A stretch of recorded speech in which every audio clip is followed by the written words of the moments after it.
I love Van Jones. I often ask myself if someone like Van Jones has to be out of the system. Van Jones is so brilliant, and he's brilliant to the point where I would call him a clairvoyant. But what I mean by that is someone who's able to say, okay, let me sit down and appreciate everything around me. You know, in a similar way that if you think about X-Men, and you think about that character, Phoenix, and I think that you see that split between women, that mother whore, that good girl, bad girl. It's the divide in so many like archetypical images of women played out on women's bodies, but that idea that where not Jean Grey, the telepath, but Phoenix, the one who can sort of see images in 3D, take them apart, put them back together, reconfigure them.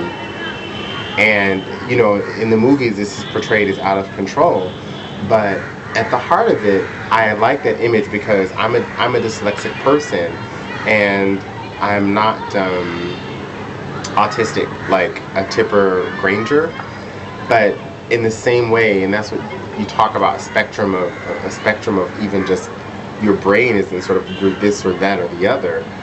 But the fact that there's something that she and I share is seeing in 3D. And the 3D movies that you see, the Captain EOS, the latest 3D movies, the Matrix, where you sort of switch the angle around, that only begins to approximate the kind of vision. But what this vision also says is that in a society, you can look at all the different pieces and see how they're interwoven. So you don't get polarization, you don't get polarized dialogue, because polarization is anti-dialogue. It means it's didactic, it's either this or this. It's tug of war, and one side is going to win for sure, but the other side, well, they're going to be stuck there in the mud. I mean, but you can't play tug of war without the other side, but somebody's going to lose, and when they lose, they're going to be stuck there in the mud.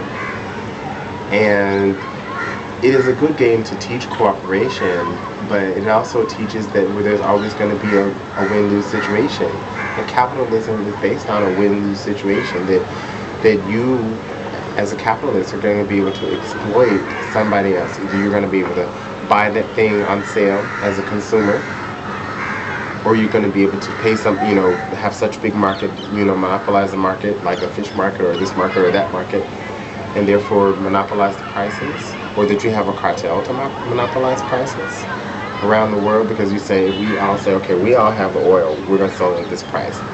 Isn't that a cartel? We all have nuclear weapons, we're going to say what can be done with them. Isn't that coercion and cooperation?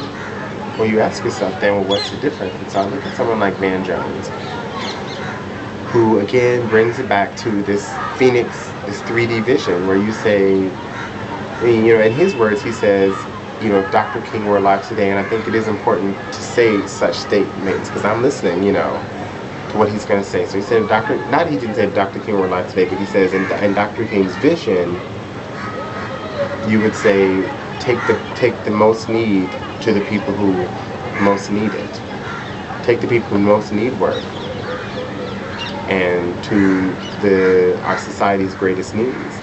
And so when you look at all of our needs today, like the planet is, fighting us kind of against us these days. Back in the 80s, when it was just white people dying of like sunspots and skin cancer, and we thought, black people like me don't even need sunblock. Well, it's a little bit more than just UV rays that we have to contend with, when ash itself can just bring all of us to a halt in certain ways, or flood in certain places, or a tsunami in certain places, a volcano eruption, an earthquake, and over and over and over and over and over again. And I'm not going to give you some end of days assessment of what's going on. What I am going to say is what I would have said on the day before and the day after, is that if we can take stock of who we are as a people, as opposed to what I can get as a person, then, and this is just a general way of orienting oneself, saying you become inclusive, or do you become exclusive? Do you set up borders, or do you say, let me make sure that my land is fertile, and that the people here, have economic opportunities? That's all it is saying.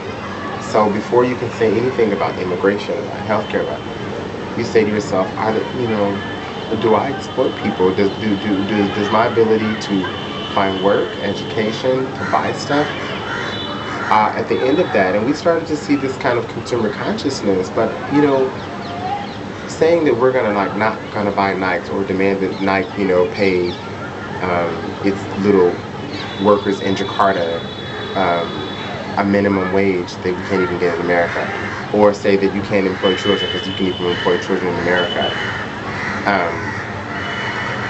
The fact that we sort of dictate that outside of ourselves through our consumer dollars is one thing, but look at how afraid we are to turn that into political will. Look at how afraid of governance we are. Look at how. And so when I look at someone like Van Jones, it's like, well, as afraid we are of governance, maybe to be true to himself, and to say, bring green jobs, because people need jobs, and we need to be more green. That is, in a sense, justice. That's democratic. And that's not saying civil rights for black people, uplift the people, and no, that's just saying, let's just be okay. Let's take care of each other. It's a humanist approach. And it's not that deep. It's not heavy. But Van Jones is, come on, brother.